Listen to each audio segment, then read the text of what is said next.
How to delete recently played on Spotify. So if you want to delete recently played on Spotify, then first of all open up your Spotify application,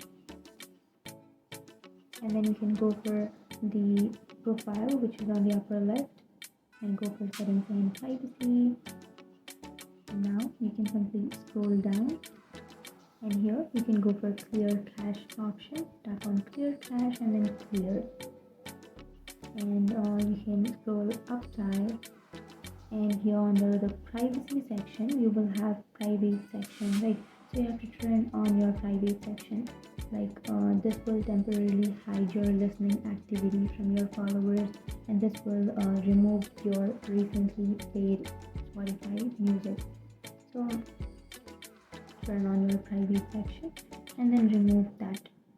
So that's it. That's how you remove your currently playing Spotify music on your Spotify app.